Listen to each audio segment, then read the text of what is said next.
Para jemaah sekalian, sebelum beliau wafat, beliau sering berkomunikasi dengan kami.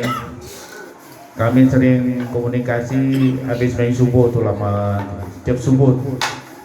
Nah, nanti kata dia, kau tuh kuliah lagi sampai S3 dapat gelar doktor. Kita di sana nanti buka perguruan tinggi sini nih di Sungai Melaya ini kita buka perguruan tinggi. Nah, begitulah impian besar dia itu. Karena di Harunia ini kedepannya tidak mungkin dilakukan pembangunan yang lebih besar karena berdempet dengan jalan akhirnya. Memang benar beliau sudah punya perspektif ke depan bahwa disinilah tempat perkembangan pendidikan agama itu dilaksanakan. Maka beliau pun mengumpulkan duit dikit-dikit beli tanah dan juga tanah yang di sana itu memang wakaf untuk pembangunan pendidikan, untuk fasilitas pendidikan. Tanah yang di sini sebenarnya untuk disiapkan pada anak cucunya yang bakal mengelola yang namanya lembaga pendidikan Al-Yunusya itu nantinya. Oleh karenanya saya juga pada kesempatan ini ingin menyampaikan bahwa perjuangan dan cita-cita beliau dalam hal agama itu, walaupun pendidikannya tidak sampai ke perguruan tinggi, tapi perjuangan dan cita-cita besar beliau itu patut untuk menjadi spirit bagi kami anak-anak dan bagi kita semua. Walaupun beliau meninggal dunia, tapi sudah meninggalkan pesan-pesan yang akan menjadi visi, ya. Pesan-pesan yang akan menjadi visi yayasan ini. Di antaranya mungkin nanti akan dirumuskan lebih lanjut. Di antaranya adalah penebar rahmatan lil alamin melalui pendidikan agama. Itu yang inti klimaks daripada kehadiran Nabi Muhammad dan juga kehadiran kita menjadi penebar rahmat lil alamin melalui apa gitu? Melalui pendidikan Al-Quran, melalui pendidikan hadis dan sebagainya, atau melalui pendidikan pesantren, melalui pendidikan tahfidz Quran dan sebagainya. Kemudian juga salawat. Nah, salawat ini merupakan bagian. Kalau pendidikan agama sudah ditindaklanjuti oleh sekolah-sekolah yang misalnya di Harunia oleh Pak Tajudin, pesan-pesan beliau tidak dikemas dalam kurikulum. Misalnya kurikulum di SMA itu pendidikan Al-Qurannya berapa jam Pak Tajudin? Al-Qurannya berapa jam? 18 jam untuk Al-Qurannya. Ini merupakan visi dari ayah-ayah Yunus Muhan. Jangan kau lupakan Al-Qurannya. Oleh kepala sekolah kita ingatkan kepala sekolahnya, masukkan Al-Quran dulu. Nah, macam-macam terjemahannya. Pak Tajudin menerjemahkan 18 jam. Kalau SMP itu dulu berapa jam? Mungkin 6 jam. Kalau SD itu 2 juz kalau tamat itu hafal. Nah, kalau TK itu belum sampai ke Al-Quran. Nah, inilah mungkin impian beliau di sini belum sempat berlangsung. Nah, alhamdulillah Kanda Sabrun Jamil di gayanya sama dengan beliau nih. Pokoknya ada kayu bekas, kayu tak bekas, kayu bagus, ya, dikumpulkan, paku bagus, paku tak bagus dikumpulkan. Tukang yang pandai semua tukang tak pandai dikumpulkan, yang penting jadi. Kumpul semua tuh. Nah, ini pola yang diterapkan oleh beliau nih. Almarhum dulu begitu. Nah, untuk sementara perintisan ini seperti itulah. Nah, berjalan dengan baik insya Allah, mudah-mudahan terus berlangsung. Cuman saya ingin menyampaikan juga Bang Sabrun dan para jamaah yang sedang membangun, nampaknya bangunan yang akan dibangun ke samping tuh tidak bisa mobil masuk tuh untuk ke dalam tuh, habis tanah ke tepi itu, lalu mobil masuk ke dalam. Nanti siapa tahu pengelola yang nanti hidup setelah kita tak ada nih, dia bisa beli mobil apa kan, dia nak masuk ke dalam sana tidak bisa nih. Dalam sana 2,5 meter. Baiklah, tapi tidak bisa berpapasan ya. Pokoknya ada untuk mobil masuk lah. Anak cucu kita tuh udah ada yang punya mobil, tinggal dibuatkan rumah, berarti tidak bisa mobil. Alhamdulillah kalau sudah ada. Tadi saya lihat kasat mata bagaimana tuh, rupanya udah ada ya. Tapi tidak bisa masuk truk ya. Truk tidak bisa masuk untuk. Tanah yang mana? Pak Musa mau dibagikan juga. Buka juga ya. Baik. Jadi penting nih akses nih. Jangan sampai ngangkut barang nanti jauh ke dalam sampai 300 meter tuh. Kasihan juga anak cucu kita nanti. Baik. Inilah barangkali impian beliau, insya Allah diwujudkan oleh Pak Saprun Jamil. Posisi Pak Saprun di sini ketua yayasan. Posisi saya di sini pembina. Kalau di Harunia itu posisi saya ketua yayasan, posisi Pak Saprun pembina. Pembina itu tinggi jabatan Pak, bisa menghentikan ketua yayasan. Jadi kami dengan Pak Saprun ini bisa saling memberhentikan. Pak Saprun bisa menghentikan saya jadi ketua yayasan Harunia, saya bisa menghentikan dia jadi ketua sini. Tapi tidaklah begitu adik-adik. Itu adik-adik ini. Kami ini adik-adik tidak berebut panggung, insya Allah. Pak Saprun ini udah meneruskan selawat ini lebih kurang 12 atau 13 tahun ya. Jadi pemimpin selawat nih. Saya tak pernah ganggu-ganggu. Biarkan ya. Pak Saprun memimpin selawat ini bertahan. Sama Pak Haji Aswandi juga, Pak Tajudin nih mimpin selawat, Pak Krisman Hadi juga di selawat ini sudah lama. Jarang saya mau ikut.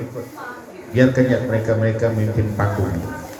Memimpin panggung selawat ini. Insyaallah seperti itu. Kalau saya ngenyan saya ikut.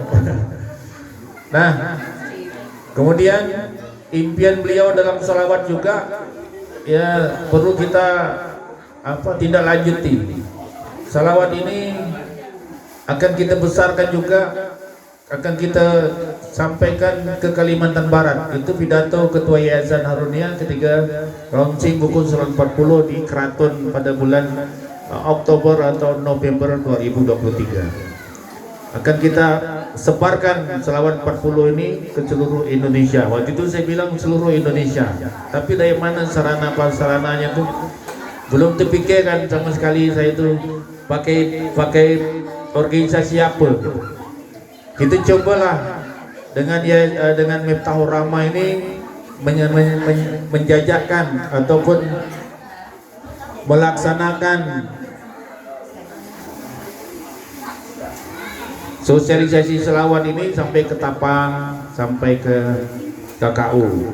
Ternyata memang kita masih ada lemah di titik akses kita ke Kalimantan Barat ini masih sangat terbatas. Bahkan kota Pontianak belum terbentuk, Kuburaya belum terbentuk. Akhirnya pengurus Miftahul Rahmah memutuskan prioritas pembentukan daerah pengurus daerah Miftahul Rahmah itu adalah fokus pada selawat di daerah Kuburaya dan kota Pontianak sesuai dengan surat edaran tata tertib nomor 2 tanggal 25 bulan Juli tahun 2024. Di sana dikatakan baru akan memulai membentuk daerah Kabupaten Kuburaya dan kota Pontianak. Saya mikir nih, bila selawat 40 ini tersebar ke seluruh Indonesia, mikir saya lama-lama.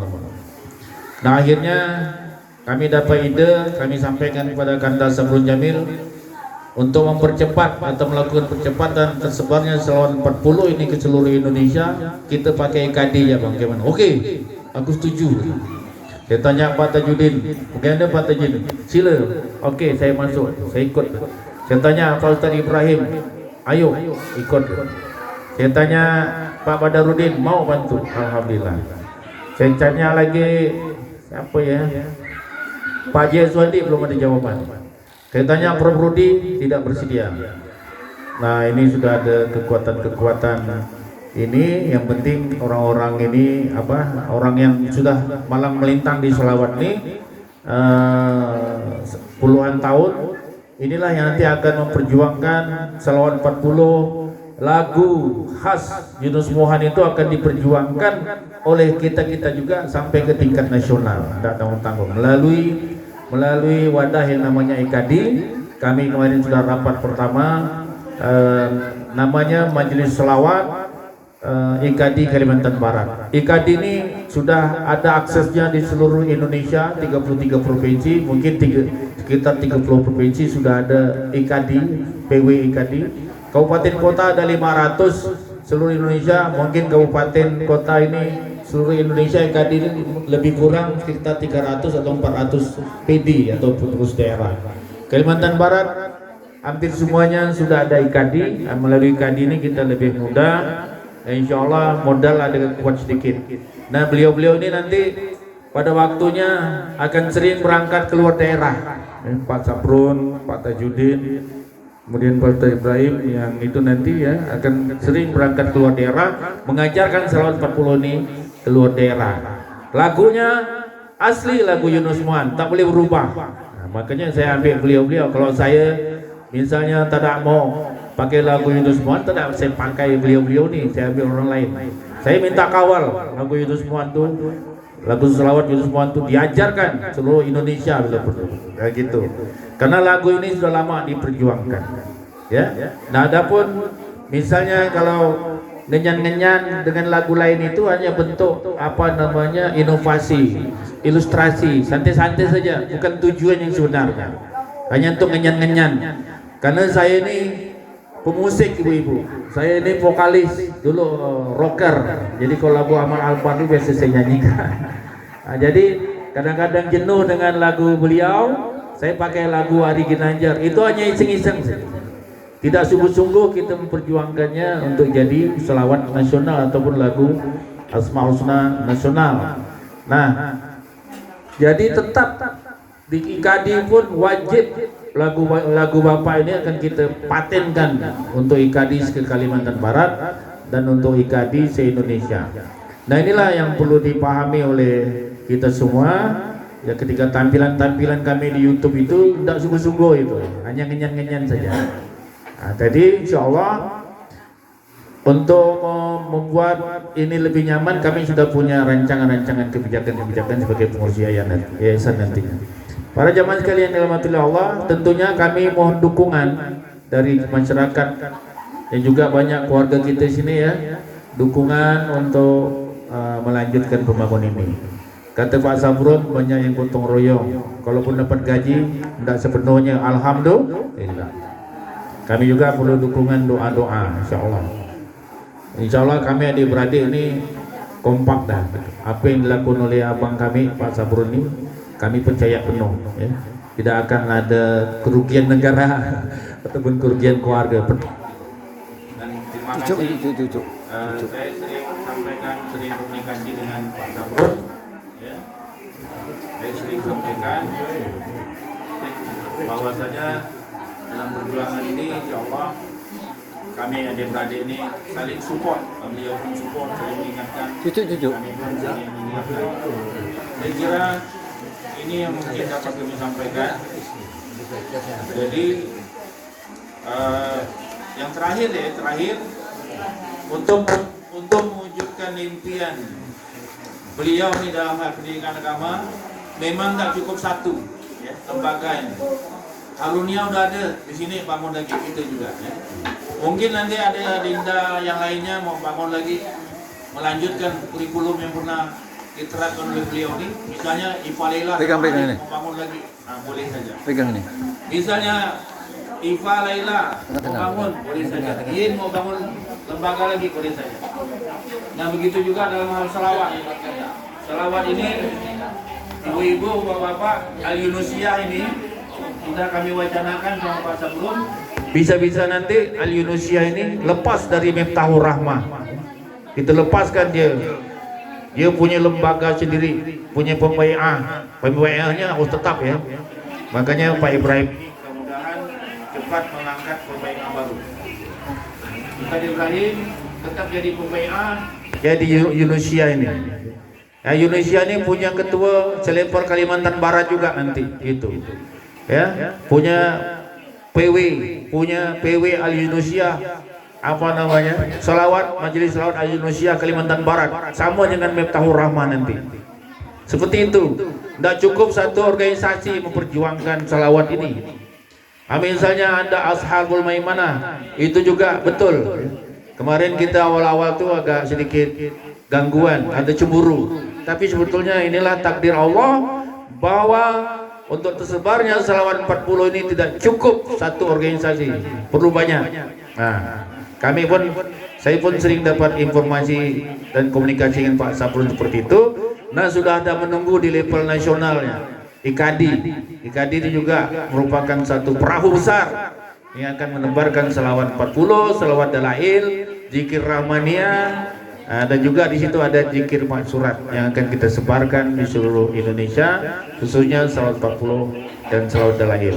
Demikianlah kami mohon maaf, mengucapkan terima kasih kepada para jemaah, dan mohon maaf jika kadang-kadang kebijakan-kebijakan kami ini, Pak Wadi ini biasa salah mengerti. Banyak orang salah mengerti, ya. Langsung macam-macam komentar yang kurang pas sebelum mengetahui substansinya, keaslian maksud dan tujuannya belum tahu pasti. Lalu terkesan mobil dan marah-marah. Ini nanti juga akan kami wacanakan lebih dalam kepada pengurus yayasan, sekolah, dan pengurus Miftahul Rahmah itu sendiri, supaya memahami bahwa dalam memperjuangkan dakwah ataupun misi-visi yang pernah dibangun oleh Ayahanda Yunus Mohon itu memang tidak cukup satu. Makin banyak dengan tujuan yang sama, makin bagus. Makin banyak lembaga, makin banyak yayasan, makin banyak sekolah untuk memperjuangkan atau melanjutkan kurikulum yang pernah diajarkan oleh Ayahanda Yunus Mohon itu makin bagus. Itu saja yang dapat kami sampaikan. Akhirnya dengan mengucapkan alhamdulillah rabbil alamin bahwa Yayasan Al-Yunusia ini telah dinyatakan resmi oleh notaris, oleh Kemenhub dengan nomor-nomor sekian-sekian itu.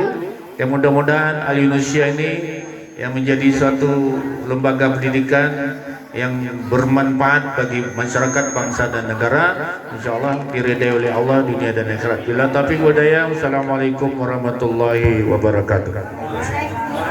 Terima kasih kepada Haji Burhansyah, mudah-mudahan